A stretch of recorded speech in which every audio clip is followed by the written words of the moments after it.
Oke, bismillahirrahmanirrahim. Assalamualaikum warahmatullahi wabarakatuh. Selamat datang untuk teman-teman semuanya pada mata kuliah Kesehatan dan Kesuburan Tanah dan pada pertemuan keempat. Nah, di pertemuan keempat ini kita akan membahas lebih dalam lagi mengenai unsur-unsur hara yang sudah kita pelajari pada materi sebelumnya, mengenai apa sih unsur hara itu, terus sumbernya seperti apa, kemudian sifat-sifat unsur hara itu seperti apa. Kemudian untuk pertemuan kali ini kita akan belajar lebih spesifik lagi, yaitu mengenai salah satu unsur yang merupakan atau tergolong sebagai unsur esensial dan dibutuhkan secara makro atau dalam kebutuhan yang lumayan besar, yaitu adalah unsur nitrogen.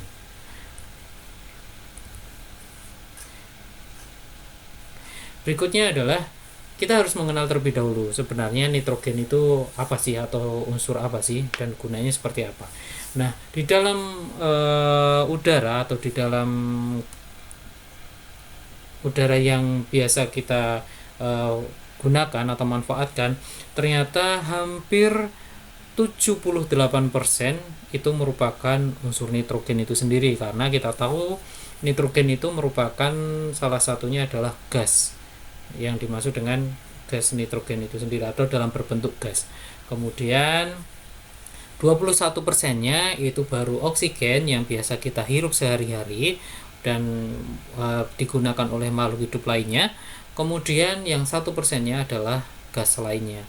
Nah, hebatnya di sini adalah sistem tubuh suatu makhluk hidup itu dia sudah bisa membedakan antara yang digunakan adalah oksigen, walaupun sebagian besar yang ada di gas yang sebenarnya kita hirup atau dimanfaatkan oleh makhluk hidup itu adalah terdiri dari gas nitrogen itu sendiri. Tetapi tubuh memiliki suatu sistem yang hanya memanfaatkan oksigen dan membuang gas nitrogen tersebut. Nah, kemudian sebenarnya unsur nitrogen ini juga merupakan suatu unsur yang berguna dalam menyusun suatu senyawa organik yang nantinya akan sangat penting digunakan oleh tanaman. Seperti apa? Seperti protein, kemudian enzim, kemudian vitamin B kompleks, hormon, dan salah satunya yaitu adalah pembentukan klorofil atau zat hijau daun yang ada di dalam tumbuhan. Nah, di dalam tabel periodik unsur N atau nitrogen itu dilambangkan dengan huruf N, dan pada nomor tabel ke-7 dengan berat 14,007. Nah, kita kemudian akan belajar mengenai sumber-sumber dari nitrogen itu sendiri. Nah, sumber nitrogen di sini akan dibagi menjadi tiga sumber. Yang pertama itu adalah sumber nitrogen yang didapatkan dari pemupukan. Kita tahu sendiri bahwasanya pemupukan atau khususnya yang biasa digunakan atau biasa diaplikasikan yaitu adalah masukan kimia atau pupuk kimia, yaitu adalah merupakan salah satu cara yang paling mudah atau paling sering digunakan untuk menambah suatu unsur nitrogen yang ada di dalam tanah, yang mana harapannya adalah dengan menggunakan masukan kimia ini kebutuhan dari unsur nitrogen yang dibutuhkan oleh tanaman bisa terpenuhi, karena kita tahu sendiri sumber nitrogen itu atau unsur nitrogen adalah suatu unsur yang esensial, di mana kita sudah belajar mengenai apa sih yang dimaksud dengan unsur esensial. Unsur esensial di mana unsur tersebut tidak bisa digantikan oleh unsur hara yang lainnya. Nah, nitrogen merupakan unsur yang termasuk dalam unsur hara esensial yang dibutuhkan dalam jumlah yang besar atau yang dimaksud dengan unsur hara makro itu tadi. Sehingga seringkali dalam proses budidaya suatu tanaman, pemupukan nitrogen itu sangat dibutuhkan untuk mendapatkan hasil yang optimal dan pertumbuhan yang baik. Kemudian yang kedua, sumber nitrogen itu juga bisa didapatkan atau bisa berasal dari udara. Nah, yang harus teman-teman tahu, yang fakta uniknya adalah sebenarnya nitrogen itu ada di udara, tetapi untuk memecahnya dan dapat bertebaran di udara dan bisa dimanfaatkan oleh tanaman, itu hanya dapat dipecah oleh suatu energi yang sangat besar. Nah, jika di alam yang sering terjadi secara alami, itu contohnya adalah dengan bantuan kilat atau petir. Sehingga ketika teman-teman mengetahui ada petir atau kilat, maka partikel-partikel nitrogen yang semulanya itu berikatan dengan oksigen itu akan terpecah dan menjadi suatu unsur hara yang memang dia bertebaran di udara. Nah, setelah itu bagaimana caranya untuk unsur nitrogen yang ada di udara itu bisa masuk ke dalam tanah? Nah, kemudian ketika kilat terjadi, itu akan biasanya akan diikuti dengan yang namanya peristiwa hujan. Nah, di mana ketika hujan terjadi, maka air hujan yang akan jatuh ke dalam tanah itu akan mengikat nitrogen-nitrogen yang memang bertebaran di udara tersebut, sehingga ketika air jatuh ke dalam tanah otomatis akan membawa yang namanya adalah unsur nitrogen yang nantinya akan diserap oleh tanah. Nah, hal inilah yang merupakan salah satu sumber nitrogen atau sumber tambahan nitrogen yang ada atau yang melalui peristiwa alami tersebut. Nah, kita tahu sendiri dan kita sudah pelajari bahwasanya air itu dia sifatnya adalah mengikat suatu unsur hara. Oleh karena itu, seringkali unsur hara bisa diserap oleh akar tanaman khususnya, ataupun juga bisa diserap oleh daun itu melalui yang namanya air. Sehingga besaran air yang diserap oleh tanaman juga akan diikuti oleh besarnya unsur hara yang ada di dalam air tersebut, karena sekali lagi air itu bersifat untuk mengikat, salah satunya adalah unsur hara. Nah, di sini konteksnya adalah dia mengikat nitrogen yang dia bertebaran di udara tersebut, sehingga dengan adanya air hujan maka nitrogen yang ada di dalam udara bisa masuk ke dalam tanah. Tetapi sekali lagi unsur nitrogen tersebut tidak bisa langsung dimanfaatkan oleh tanaman secara langsung. Nah, kok bisa Pak? Bagaimana hal itu bisa terjadi? Nanti akan kita pelajari di slide berikutnya. Untuk yang berikutnya, yang ketiga, sumber nitrogen itu akan berasal juga dari tanah itu sendiri. Nah, kok bisa? Nah, salah satunya adalah nitrogen dalam tanah itu berasal dari bahan organik tanah yang diberikan ataupun yang ada secara alami. Karena bahan organik merupakan sumber N yang utama di dalam tanah. Sekali lagi, bahan organik itu merupakan salah satu sumber penyumbang nitrogen yang ada di dalam tanah. Nah, selain N, bahan organik juga akan mengandung unsur-unsur hara lainnya. Jadi tidak hanya N saja yang ada di dalam unsur bahan organik tersebut, karena kita tahu sendiri bahan organik ketika kita memberikan suatu masukan organik atau bahan organik di dalam tanah, maka akan memiliki atau terdapat unsur-unsur hara yang kompleks yang ada di dalam bahan organik tersebut.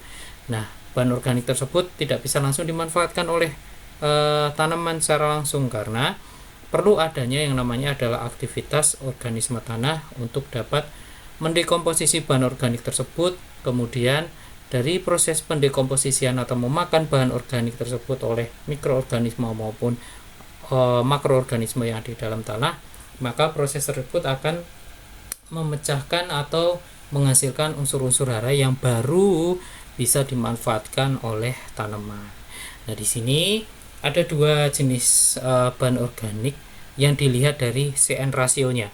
Nah, CN rasio di sini maksudnya adalah C per N. Nah, C di sini dia mewakili karbon, N di sini adalah mewakili N. Nah, ketika suatu bahan organik dikatakan halus atau remah atau sudah matang, itu ketika memiliki CN rasio yang rendah, dimana kita tahu sendiri jika terdapat perbandingan atau pembagi yang semakin besar, maka hasilnya akan semakin rendah juga. Katakanlah dari C-nya katakanlah ada nilai 1, kemudian N-nya memiliki nilai 2. maka hasilnya adalah 0,5 Cn-nya. Kalau umpamanya C-nya dia lebih kecil lagi, katakanlah dia C-nya memiliki nilai 1, N-nya memiliki nilai 5, berarti dia akan memiliki nilai Cn rasio 0,2, seperti itu. Jadi itulah yang dimaksud dengan Cn yang rendah. Jadi ketika Cn rendah ini dia digolongkan sebagai bahan organik yang halus atau bahan organik yang sudah matang.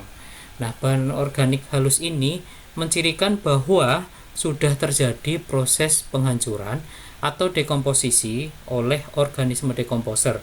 Nah, organisme dekomposer ini banyak sekali, bisa mikroorganisme, bisa makroorganisme, bisa jamur ataupun yang sejenisnya. Nanti teman-teman bisa men-searching mengenai siapa saja yang termasuk dalam pendekomposer atau organisme pendekomposisi bahan organik. Nah, sehingga dengan terjadinya pendekomposisian ini, maka bahan organik ini sudah siap untuk digunakan sebagai pupuk atau sebagai bahan pemupukan.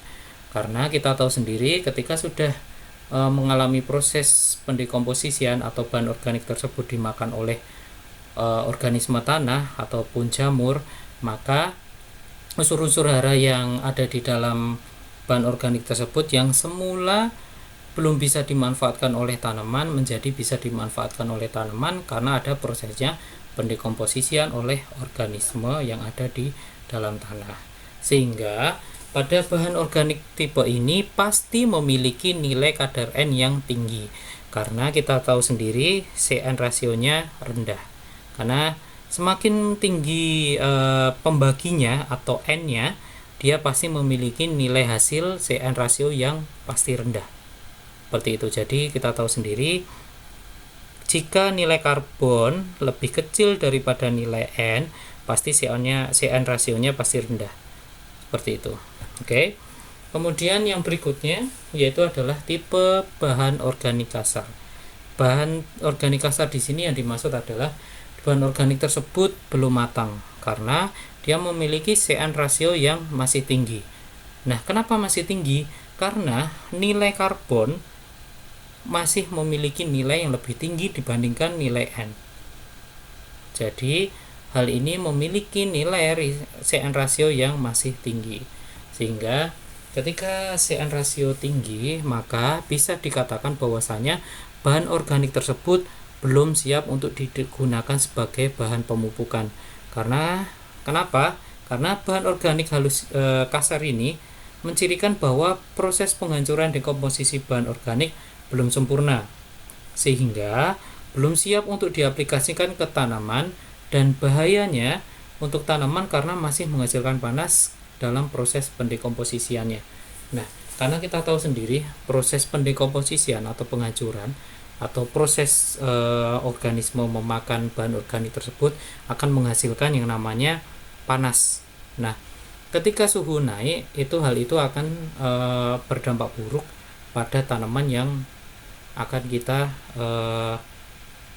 tanam atau kita budidayakan. Oleh karena itu, mengapa seringkali kita kalau menggunakan pupuk kandang atau pupuk kompos yang belum jadi, khususnya pupuk kandang, makanya kita tidak boleh yang namanya langsung fresh ketika ternak mengeluarkan kotorannya, kita tidak bisa langsung menggunakannya sebagai pupuk karena dia masih memiliki Cn rasio yang masih tinggi.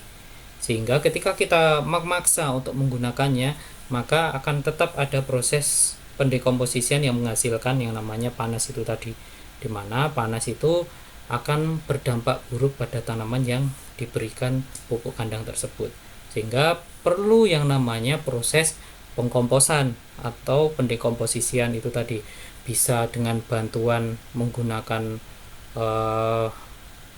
mol atau bisa menggunakan EM4. Kalau dari teman-teman yang biasanya digunakan adalah EM4 itu tadi, di mana EM4 itu nanti dia akan membantu proses atau mempercepat proses pendekomposisian dengan konsepan menambahkan organisme pendekomposisi dari bahan kotoran sapi itu tadi. Sehingga ketika dengan harapannya pendekomposisian tersebut terjadi, maka akan menurunkan CN rasio menjadi rendah yang bisa digunakan sebagai pemupukan itu tadi, sehingga hal ini pasti akan memiliki nilai nitrogen yang rendah karena memiliki CN rasio yang masih tinggi seperti itu.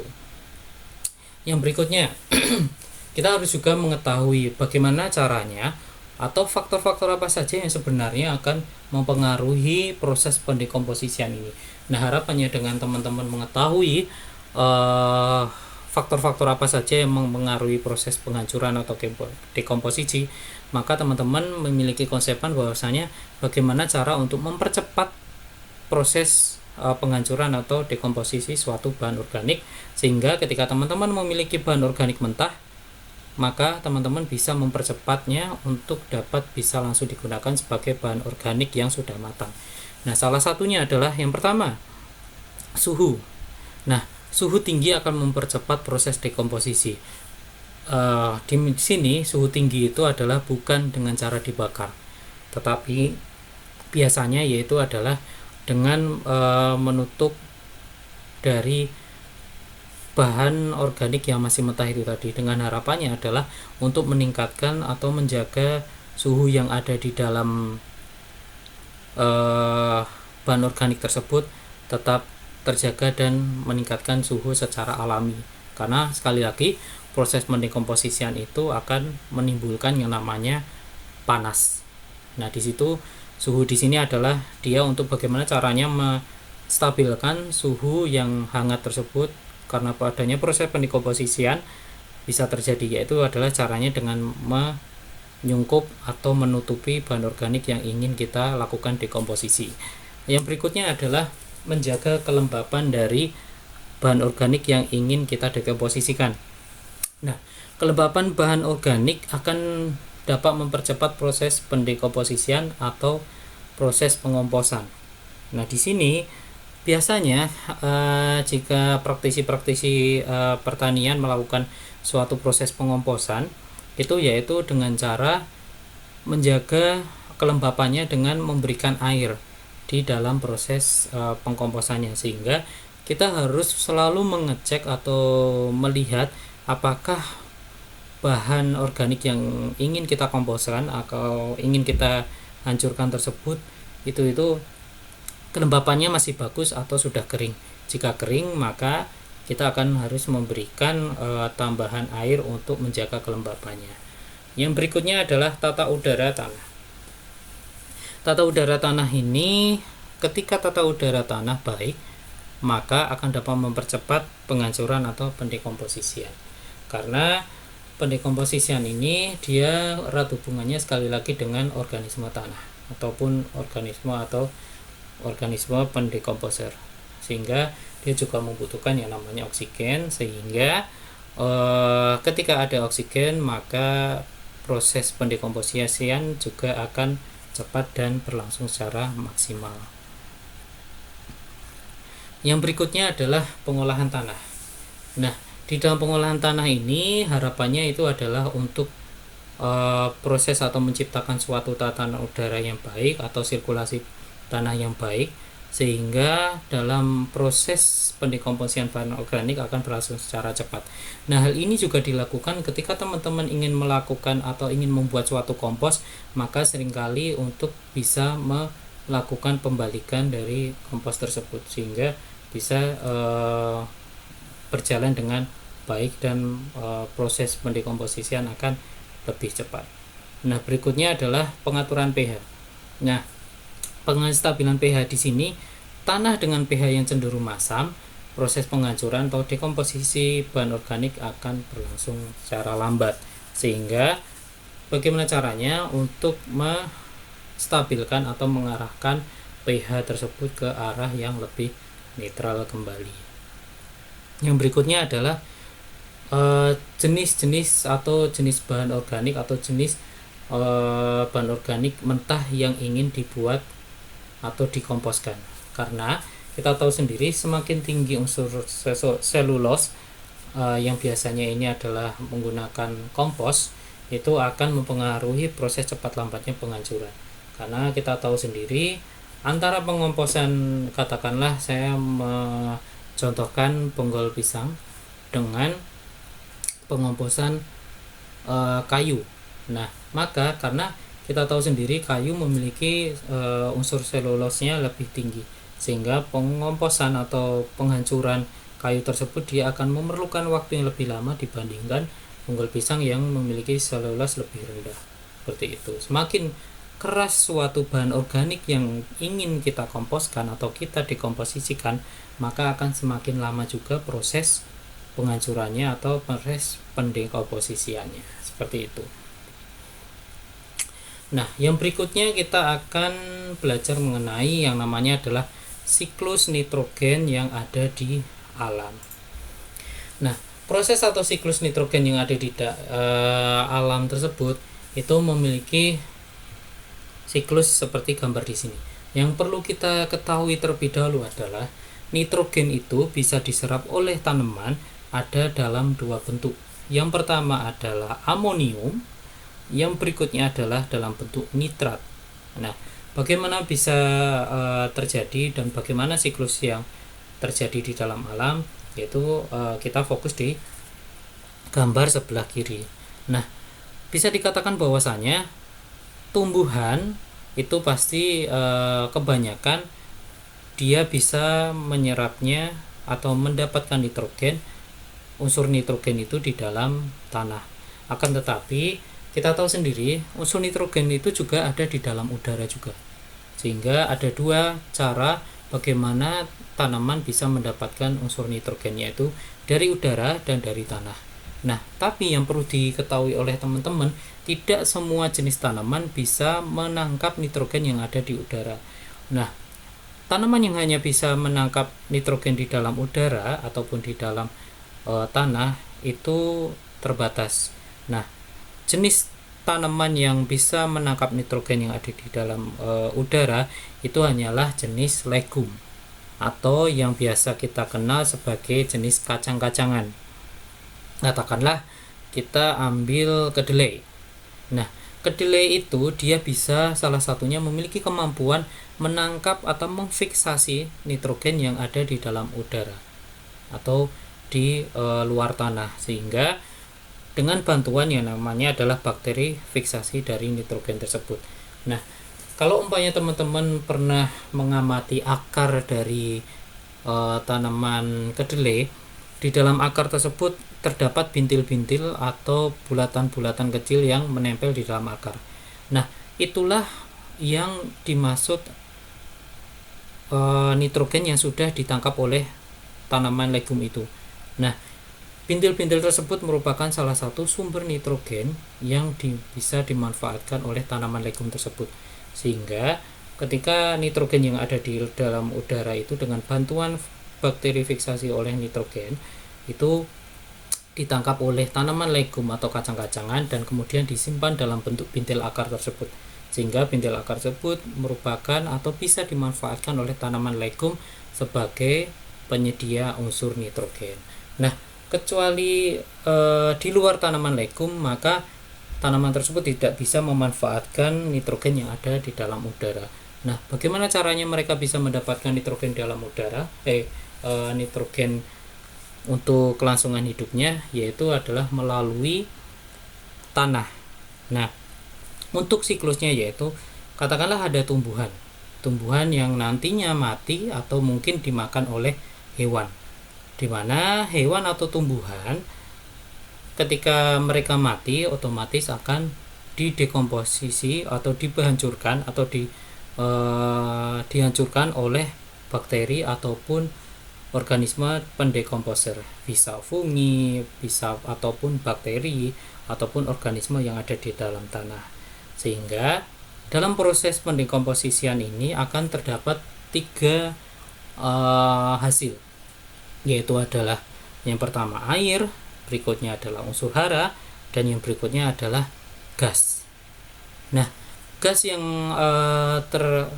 dihasilkan oleh proses pendekomposisian atau penghancuran ini kemudian mengalami yang namanya adalah proses amonifikasi, di mana proses amonifikasi ini dengan bantuan bakteri fiksasi nitrogen yang ada di dalam tanah itu akan membentuk yang namanya adalah unsur amonium atau NH4+. Nah, unsur amonium ini adalah unsur yang banyak digunakan oleh tanaman. Sehingga unsur amonium ini adalah salah satu bentuk nitrogen yang bisa dimanfaatkan oleh kebanyakan oleh tanaman. Nah, akan tetapi kadang-kadang tidak semuanya penyerapan unsur nitrogen dalam bentuk amonium ini berlangsung secara optimal. Pasti ada beberapa unsur yang tidak termanfaatkan oleh tanaman walaupun dalam bentuk amonium. Sehingga amonium yang belum bisa dimanfaatkan oleh tanaman tersebut, maka dimanfaatkan oleh bakteri yang namanya adalah bakteri nitrifikasi. Nah, kemudian dari proses atau dimanfaatkan oleh bakteri nitrifikasi ini akan menjadi nitrit atau NO2. Nah, di NO2 ini kemudian akan termanfaatkan lagi oleh bakteri nitrifikasi yang lainnya yang dijadikan nitrat. Nah, di nitrat inilah nanti tanaman juga bisa memanfaatkan unsur nitrogen dalam bentuk nitrat. Sehingga sekali lagi nitrogen bisa dimanfaatkan oleh tanaman dalam bentuk amonium dan dalam bentuk nitrat itu sendiri. Sehingga ketika dalam bentuk nitrat pun juga tidak mungkin 100% bisa langsung dimanfaatkan oleh tanaman, tergantung oleh yang namanya adalah kesehatan dari tanaman itu sendiri, kemudian dari lingkungan, kemudian dari varietas yang digunakan oleh petani, sehingga hal tersebut akan mempengaruhi optimalisasi dalam penyerapan nitrogen baik dalam bentuk amonium ataupun dalam bentuk nitrat. Nah, kemudian nitrat yang belum bisa dimanfaatkan oleh tanaman atau belum sempat termanfaatkan oleh tanaman, maka akan dimanfaatkan oleh yang namanya bakteri denitrifikasi.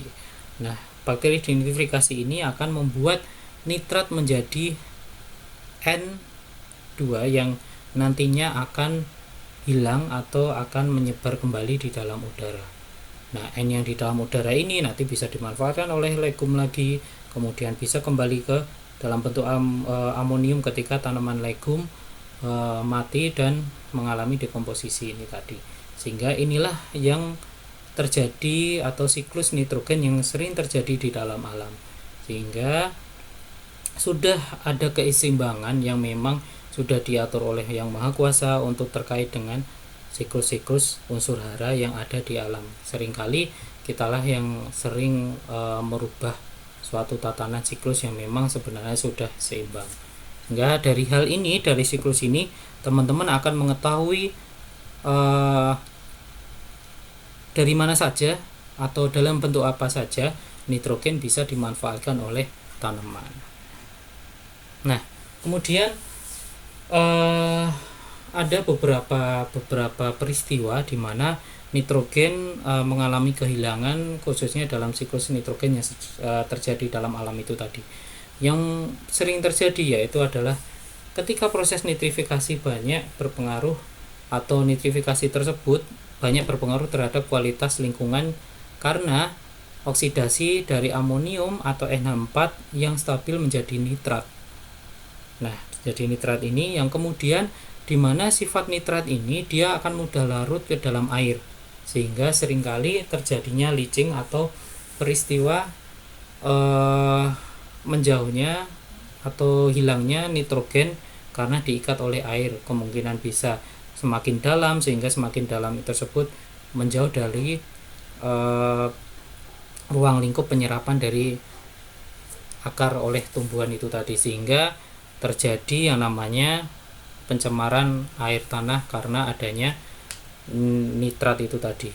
Nah, kemudian yang berikutnya yaitu nitrogen juga bisa hilang karena adanya denitrifikasi dan volatilisasi, di mana biasanya volatilisasi dan denitrifikasi ini dia seringkali dalam bentuk NH3-, NO2 dan N2.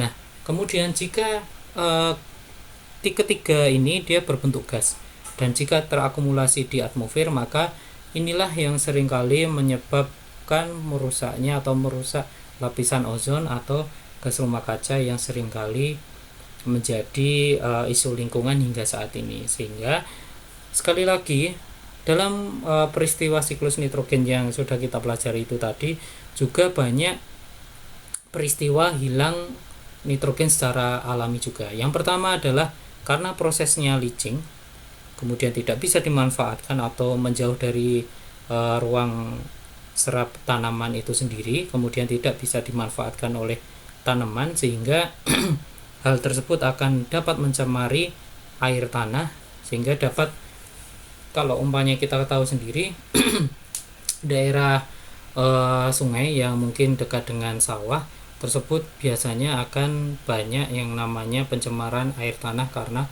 adanya nitrogen.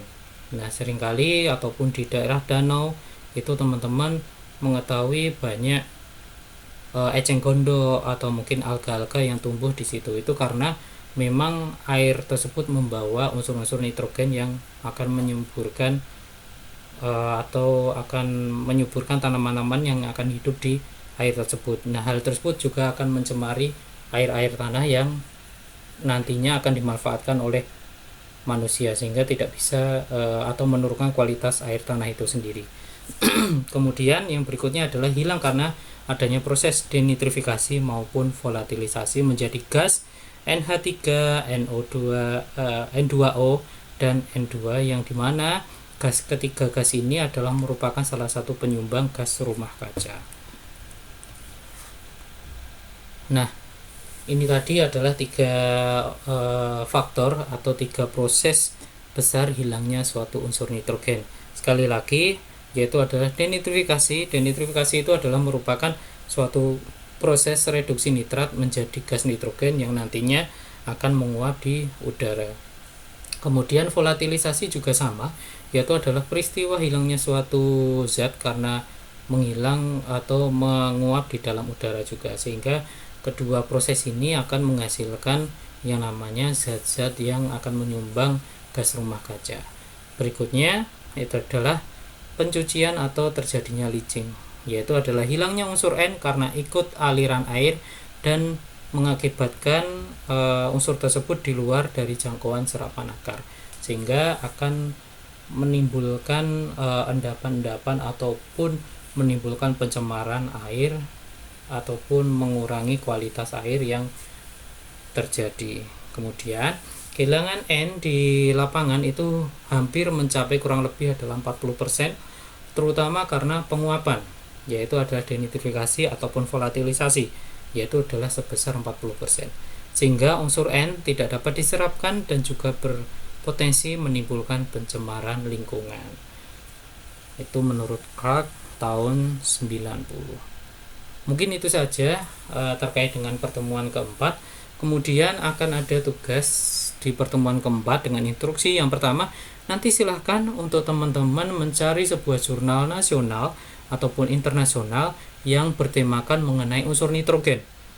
Bebas untuk judulnya seperti apa, akan tetapi akan bertemakan membahas mengenai unsur nitrogen. Berikutnya, kemudian setelah mendapatkan jurnal mengenai unsur nitrogen, silahkan untuk merangkum jurnal tersebut, kemudian membuatnya dalam bentuk PDF rangkumannya, yang maksimal adalah 1 halaman saja, di mana 1 halaman itu nanti sudah merangkum semua isi yang ada di jurnal unsur nitrogen tersebut. Kemudian silahkan upload jurnal tersebut atau jurnal yang sudah dirangkum tersebut dan hasil rangkuman itu tadi ke Sunan, yang mana batas pengumpulannya itu adalah hari Jumat 19 Maret 2021 pukul 9 malam. Nah, yang terakhir adalah dilarang keras untuk mencontek dan plagiasi pekerjaan teman lainnya. Jika nanti ditemukan kecurangan, maka akan langsung diberikan nilai rendah. Mungkin itu saja yang bisa saya sampaikan. Kurang lebihnya mohon maaf. Jika masih ada pertanyaan, silahkan nanti dituliskan dalam forum diskusi yang ada di Sunan, ataupun bisa kita diskusikan di WhatsApp group yang sudah kita buat sesuai dengan kelas masing-masing. Kurang lebihnya mohon maaf. Bila taufiq wal hidayah. Assalamualaikum warahmatullahi wabarakatuh.